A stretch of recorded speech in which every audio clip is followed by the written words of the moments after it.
As the largest state in the U.S., Alaska is filled with a variety of people, cultures, wildlife, and wilderness. It's the mission of the Alaska Department of Environmental Conservation, or the Department, to conserve, protect, and improve Alaska's natural resources and environment, as well as to control water, land, and air pollution, in order to enhance the health, safety, welfare, economic, and social well-being of all Alaskans. In order to fulfill this mission, Department staff must communicate with residents throughout the state to notify them of proposed projects that might affect their environment or way of life, and to gather feedback to fully understand the potential impacts of projects.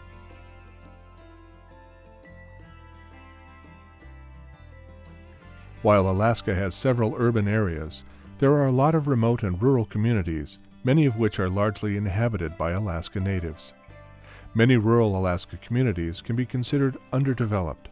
Some are without public water and sewer and have limited infrastructure and facilities.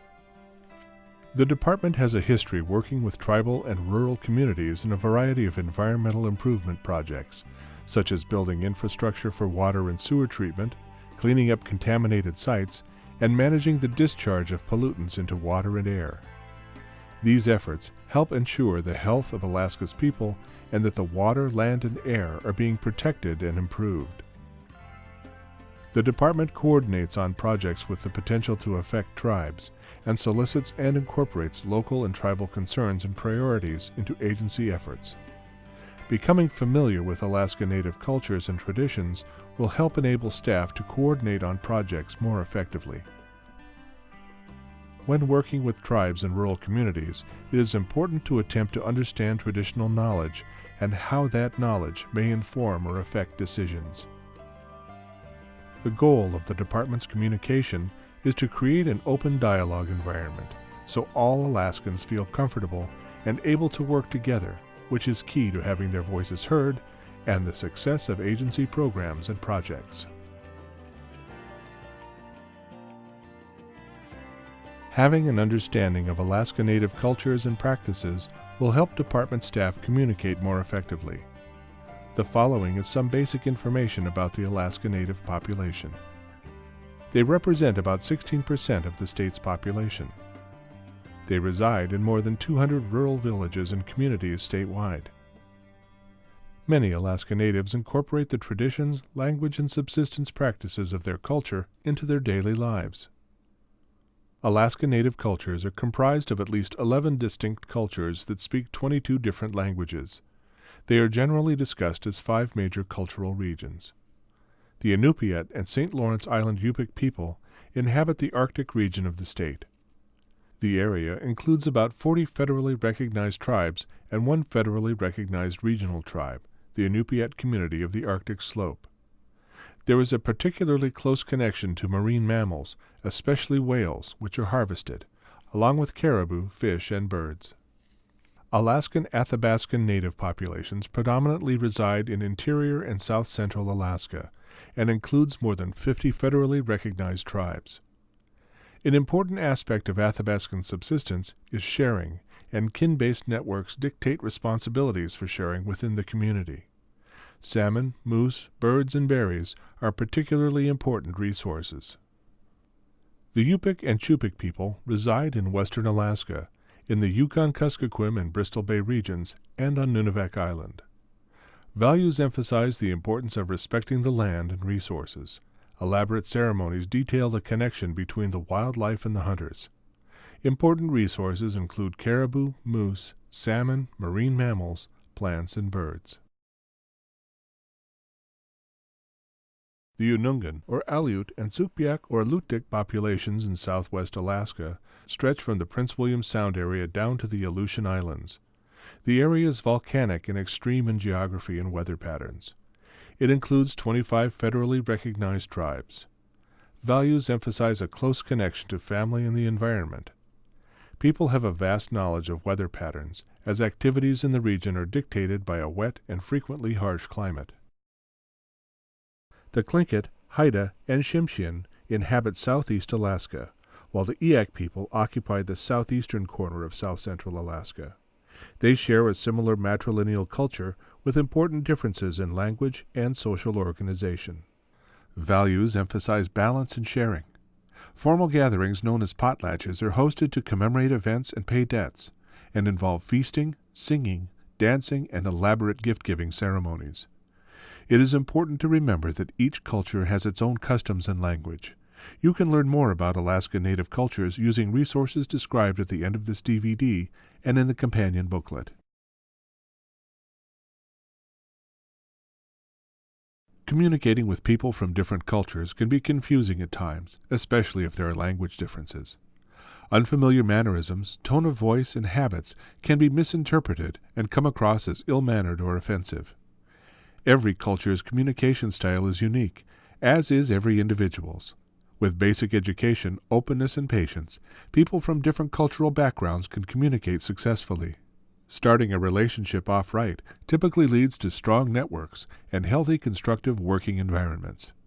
Department staff are most effective in supporting the agency mission and programs with an understanding of Alaska Native cultures and cross-cultural communication.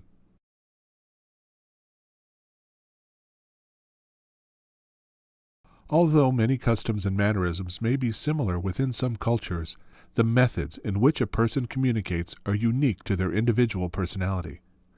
While there is general advice for communicating with Alaska Natives, it is important to treat everyone as an individual.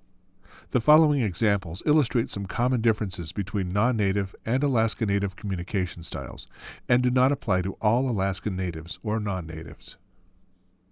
For non-Native speakers, conversation is a commonly used way to get to know someone, but in Alaska Native culture, observing a person's behavior is more typical. Non-Native students are taught to speak up in school despite the possibility of making a mistake or answering a question wrong. In Alaska Native culture, children are taught to listen and learn, and are instructed not to speak up or answer questions unless they know the correct response. There are also distinct cultural differences when it comes to talking about oneself. For example, in job interviews, non-Natives are advised to be confident in themselves and their abilities and to speak up about their goals, ambitions, and accomplishments. In Alaska Native culture, this is thought to be boastful. Alaska Natives are encouraged to be humble and to avoid discussing themselves.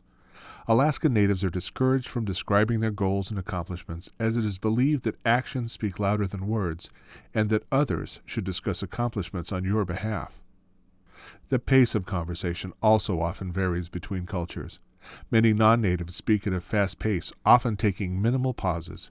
They also tend to avoid long periods of silence, often filling those pauses with small talk. The pace of Alaska Native conversation is often slower. People take time to think about words before they are spoken. Alaska Natives tend to take long pauses between thoughts to facilitate understanding. In Alaska Native cultures, speaking without a long pause is considered impolite. It is considered respectful to pause and make sure the other person has finished speaking. Many Alaska Natives do not find silence uncomfortable. The structure of a conversation also varies between non-Natives and Alaska Natives. Non-Natives will often lead a conversation with the most important information, later filling it in with background information, whereas Alaska Natives start off with the beginning of a story, setting up the base information before talking about the specific points. Many Alaska Natives consider too much directness disrespectful or off-putting. Even the volume of conversations typically varies between cultures. Alaska Natives' oral communication is generally soft-spoken, with minimal variance in pitch and tone. Non-Natives frequently vary volume, pitch, and tone during conversations, often speaking loudly to emphasize specific points. However, speaking loudly may indicate anger or annoyance to many Alaska Natives. To complicate matters even further, English may be the second language for some in Alaska Native communities. Here are some other examples of differences in communication between non-Natives and Alaska Natives that could lead to confusion. Alaska Natives tend to avoid direct yes or no questions. However, non-Natives tend to use direct questions in order to get to a point faster. Indirect questions, which also require an answer, but in a longer, more detailed form, are more common for Alaska Natives. Another custom that may cause confusion between Alaska Natives and non-Natives is how they end a conversation. Non-natives may become offended when Alaska Natives hang up the phone or leave without a formal goodbye. But in Alaska Native culture, a formal goodbye is often not necessary, and the conversation may be complete once a final thought is given. If you have not been exposed to the language and customs of a different culture, it can be confusing to understand why certain people act the way they do or say certain things. While verbal communication is an effective way to convey a message, silent signals also convey a lot of meaning. It's important to remember that body language is culturally specific and can be easily misinterpreted if people are not familiar with customs and traditions. The following are some examples of commonly used mannerisms that can be used differently between Alaska Natives and non-natives. When non-natives nod their head, it means yes. In Alaska Native culture, this means, "I understand what you're saying." Raised eyebrows in non-native culture implies the person is surprised, but in Alaska Native culture, it may mean, "I agree with you." Furrowed brows for non-natives typically mean the person is concentrating or listening carefully, but in Alaska Native cultures, it may imply the person is angry or displeased with you. During a conversation, if somebody holds their arms tight to their body, it may mean that the person is cold in non-native culture. But for Alaska Natives, it can send a signal that the person wants to maintain an impersonal distance or may not be open to discussion. And perhaps one of the most commonly misunderstood body signals is eye contact. In non-native culture, maintaining eye contact during a conversation is important, and if a person tends to avoid eye contact, it is commonly thought the person is lying or has something to hide. But in Alaska Native culture, not maintaining eye contact is a sign of respect. When individuals of any culture are asked questions or interviewed, especially about passionate or controversial subjects, it can be an uncomfortable experience. In these types of situations, it is important to try to put people at ease. Before questioning Alaska Natives, it helps to take time to make them feel comfortable with both the situation and the person asking questions. Consider talking about things you have in common, like family or hobbies. Avoid speaking in a loud tone unless you know the person is hard of hearing. Be sure to allow enough time for people to finish responding so they don't feel rushed. Listening carefully to the responses will assist you in addressing any questions or concerns people may have. When you are gathering information from Alaska Natives, it can help to understand their belief systems about science, health, and philosophy. They can be quite different from Western belief systems. The department is committed to using scientific and traditional knowledge to inform decisions. It is important for staff to increase understanding of some cultural beliefs of Alaska Natives to recognize how traditional knowledge may inform projects. Alaska Native traditional knowledge comes from centuries of experience. It is sacred knowledge tied to every aspect of life. Because traditional Native knowledge has been passed down from ancestors, there is an inherent trust in what it demonstrates. Western science takes a more skeptical view.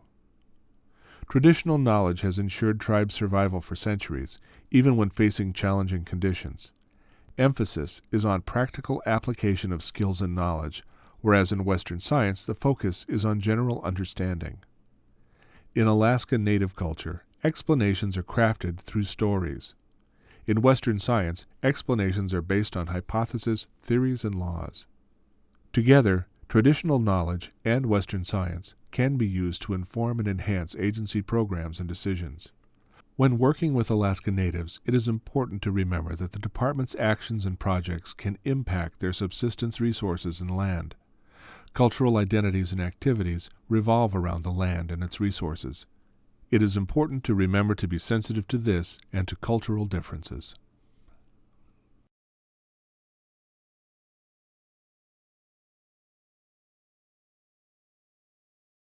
Alaska Native tribes have their own governing body and set of laws and regulations. The federal government has a government-to-government relationship with Alaska tribes and provides access to funding, resources, and consultation on federal actions. The state formally recognizes the 229 federally recognized tribes in Alaska. About two-thirds are governed by traditional councils organized according to community traditions.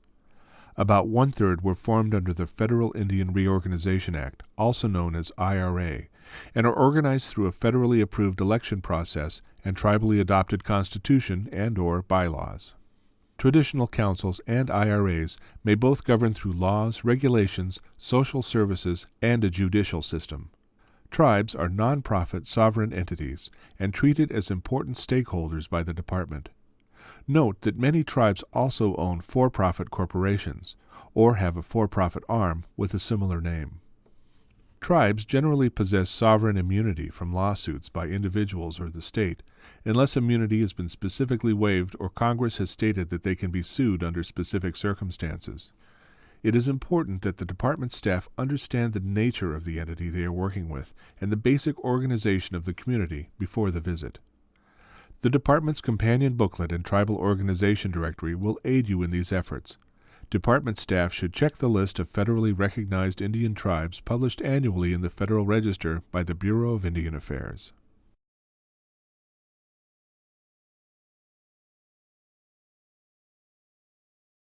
Indigenous peoples have inhabited Alaska for centuries, and as Western society has moved into Alaska, ownership rights have been challenged. To settle issues over what lands Alaska Natives owned by right of traditional use and occupancy, Congress passed the Alaska Native Claims Settlement Act in 1971. The act provided more than 43 million acres of land to Alaska Natives and created 12 regional for-profit Native corporations. Each regional corporation was given a portion of the land settlement granted in the act. A 13th regional corporation was created in 1975 and headquartered in Seattle. This corporation includes Alaska Natives who are no longer residents of Alaska. These shareholders did not receive a land conveyance.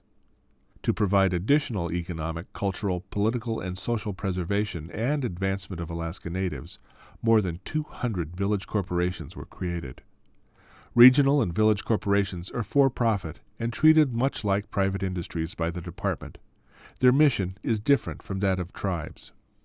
In 1998, the U.S. Supreme Court unanimously found in Alaska v. Native Village of Vinitai, land conveyed to regional corporations under ANCSA is not Indian country, explicitly eliminating almost all Indian country in Alaska, except the Metlakatla Reservation. Alaska Natives can be shareholders of a regional and village corporation and members of a tribe.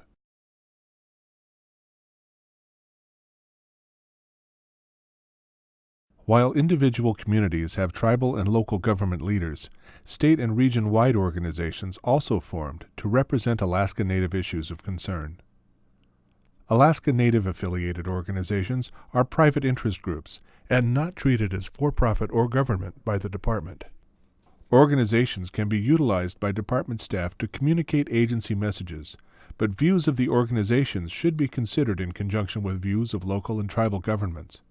One major organization is the Alaska Federation of Natives. AFN was formed in 1966 to address land ownership issues and indigenous rights.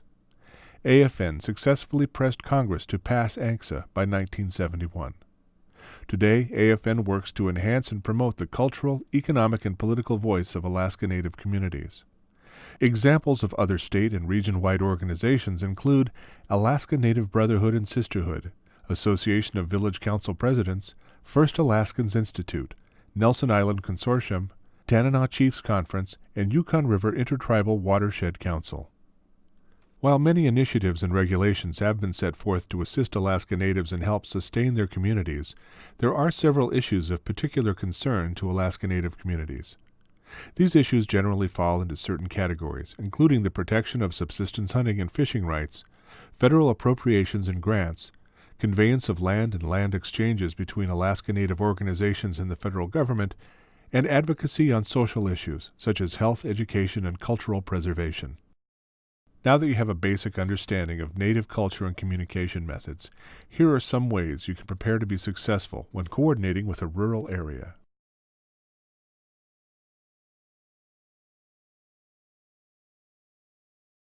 At over 600,000 square miles, Alaska's sheer size makes travel complex.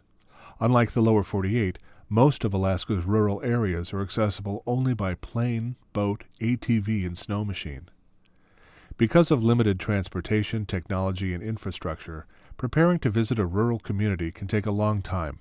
Be prepared to stay longer than you plan to, for several reasons. The pace of life in rural Alaska is much slower than in urban society, and it may require extra time to complete activities or meetings. Because most travel is primarily by bush plane, weather can often delay trips for several days. Community events or functions such as subsistence activities or funerals may take precedence with very little notice. Notify local and tribal governments about your visit. Even if they're not directly involved, letting them know about your visit shows respect and can facilitate a productive visit. They may also be good resources for assistance and can help you determine who key people are. Rural communities vary when it comes to amenities, so do some research ahead of time to see what services are available. Talk to your contacts and make sure you understand the lay of the land before you go. As your trip approaches, call a few days in advance to confirm plans. Places to stay can vary greatly depending on the village. There may be inns or bed and breakfasts to sleep at. In some cases, the only housing available might be at the school, federal building, or in people's homes. It's a good idea to pack a sleeping bag. Places to eat may also be limited, and because shipping costs are so much higher than in urban areas, food could be expensive. Check to see if the village is dry, meaning alcohol is not allowed. You will almost certainly spend some time outside. Check the forecast to get an idea of what kind of clothing you will need. Despite being in the village for a work trip, your dress should be casual. Dress practically with sturdy footwear that would be suitable for walking possibly in the rain, snow, or mud. It's also a good idea to pack cold weather gear even if it's the summer. Temperatures can drop at night. Rain gear is also important to remember, as are gloves and hats. Bring other items like insect repellent, sunscreen, toiletries, medicines, and a first aid kit is not a bad idea. Cash is something else to remember. Many rural areas do not have ATMs and do not accept credit cards. Be sure to pack extra necessities in case you need to extend your stay or if you get weathered in for a few days. Despite needing to take quite a bit of gear, packing as lightly as possible will be beneficial since you will likely be carrying your own gear to and from various locations and relying on others for rides. Transportation is usually limited to vehicles, four-wheelers, and snow machines. If you're hoping to rent transportation, inquire ahead of time, and not all villages offer rental services. If you are given a ride, it can be seen as impolite to not offer to pay for the gas, because gas prices in rural communities are often more than double the prices in urban areas of Alaska. It is important not to comment on people's punctuality or attempt to rush them. Remember to dress to be outside. In some cases, you may need to ride several miles in a boat or on a snow machine to your destination, and being ill-prepared will be extremely uncomfortable. When visiting a rural Alaskan community, remember you are a guest in a different culture. Meeting new people and visiting unique places is exciting, but it is important to remember to be polite and sensitive to customs that may be unfamiliar. In most communities, elders are admired and often looked to for advice. Being respectful of elders is very important. Local children may be curious, ask questions, and follow you around. Have patience and acknowledge them. Religious beliefs are a sensitive issue and very personal. Be courteous of churches and other spiritual places. Avoid talking about religious beliefs. Although many of these locations are beautiful, you should ask before snapping a photo of rural life, people, or their belongings. Alaska natives have spent centuries surviving on resources around them. Without the schools of salmon, herds of caribou, and bushes of berries, they would not have been able to live. Because of this, they are closely tied to the world around them, and it has become part of their spiritual being. When visiting their area, be considerate of natural resources. Visiting and purchasing from the local store is polite, and may provide insight about life in rural communities. You may find handmade jewelry and artwork for sale. Most villages see limited visitors, and helping out the local economy demonstrates awareness and that you are a good guest. Sometimes, even with education and awareness, you may accidentally offend someone. If this happens, be prepared to apologize and explain that it was not intentional. If you don't know how to handle a situation, ask someone. Asking questions demonstrates your interest in making a good impression and that you place value on being respectful of the people around you.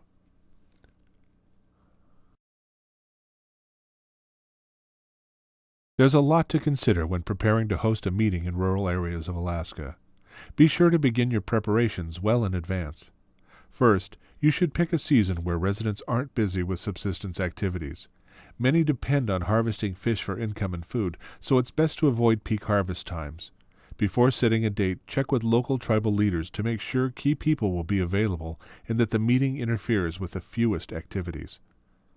Once a date has been set, notify surrounding areas well ahead of time if people from around the region are expecting to travel for the meeting. The availability of rural residents to travel is not as frequent or flexible as those living in urban areas of the state. Getting the word out can be challenging. You should provide notices or flyers and ask to have them put up in various locations such as the post office, washateria, and store. Consider using phone calls, emails, local or regional radio stations, or the VHF radio networks that often exist in rural Alaska to get your message out. Pick a location that is central and easy for people to access. Meetings are often held in places like the school or city hall. Timing is also important. You should schedule business meetings in the afternoon and community meetings in the evening. Allow yourself a cushion to reschedule the meeting.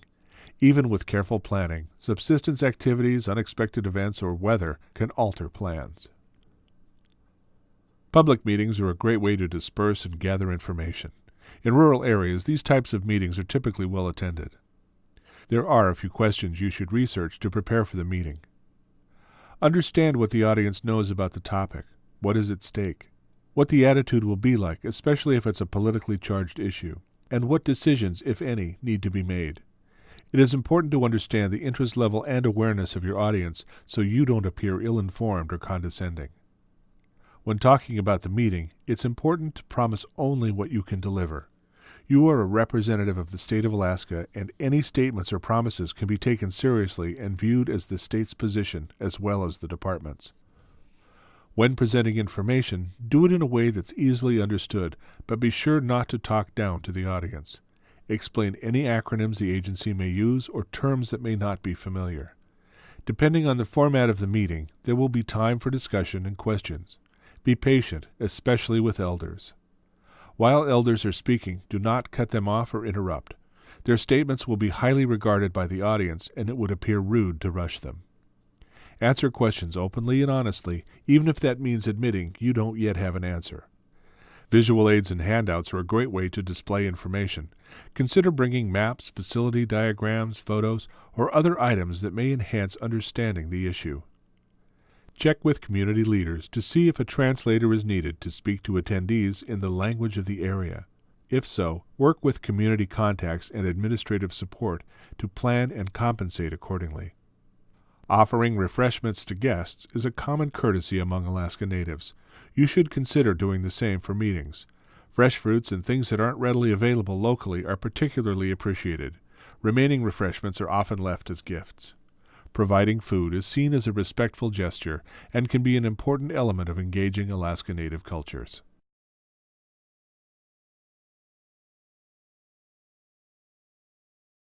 Diet is intricately woven into their story, and for many Alaska Natives, food comes from subsistence hunting, fishing, and gathering. Alaska Natives share their culture with you through food. People may offer you smoked salmon, muktuk, and reindeer, caribou, or moose stew. These kinds of meals provide more than nourishment. Parents pass on their heritage to children by teaching them to live off the land. Food sources are important to cultural and individual identity. When you are offered traditional food, it can be viewed as disrespectful to turn it down, especially if you make a facial expression or turn up your nose. Not only are you refusing a generous gift, you are passing judgment on their culture. A lot of time, energy, and money likely went into this meal. Even if it's not something you would typically eat, consider accepting and eating offers of food as a gesture of courtesy, respect, and gratitude.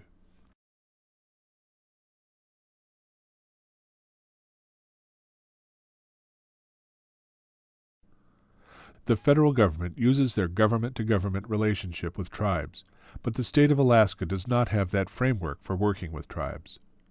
Programs within the department have developed processes and considerations for successfully engaging Alaska Natives on issues with the potential to affect their way of life. As the Environmental Regulatory Authority in Alaska, the department relies on the input of Alaskans to inform agency decisions. The state has many examples of successfully working with Alaska Native groups.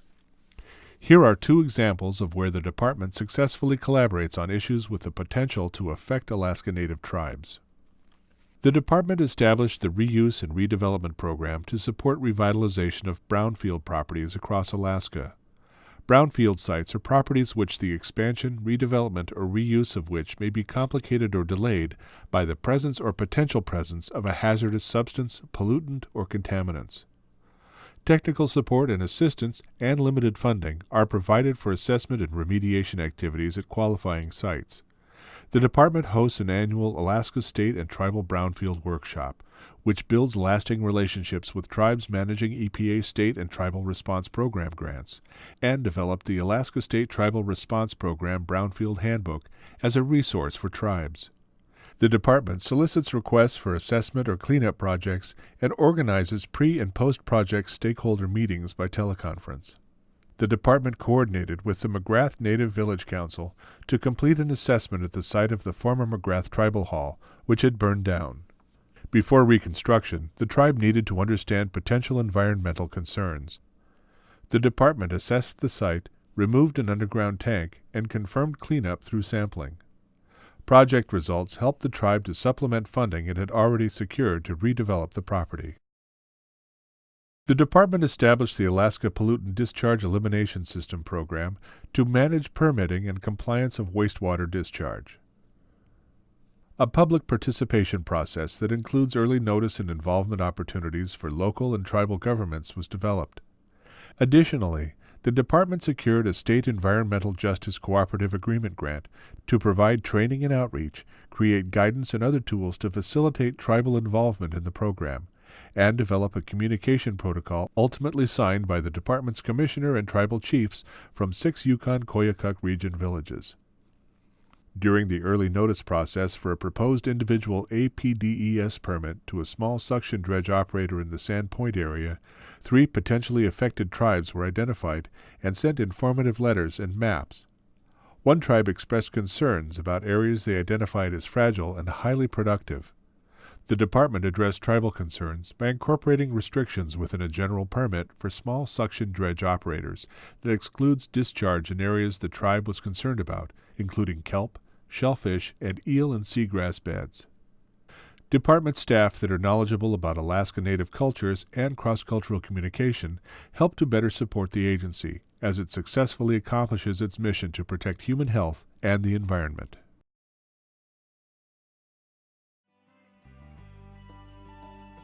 There are additional resources available to help you. A booklet has been developed as a companion to this training DVD that can be used as a quick reference guide.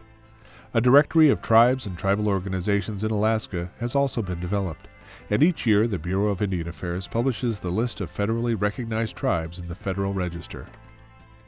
The Alaska Native Heritage Center, Alaska Native Knowledge Network, Alaska Native Language Center, Alaska School, and University of Alaska are also great resources for information about Alaska Native cultures and traditions. Your coworkers can also be good sources of information. Sharing experiences is a way to gather insight that will help you in the future. The department is committed to conserving, protecting, and improving Alaska's natural resources and environment, and controlling water, land, and air pollution in order to enhance the health, safety, economic, and social well-being of Alaskans. To help accomplish that mission, the department works to develop and maintain strong relationships with rural communities and Alaska Natives. Strong, constructive relationships are developed through communication that is open, honest, and respectful, and responsive to community needs. Successful cross-cultural communication will help the department fulfill its role of a regulatory agency that benefits all Alaskans.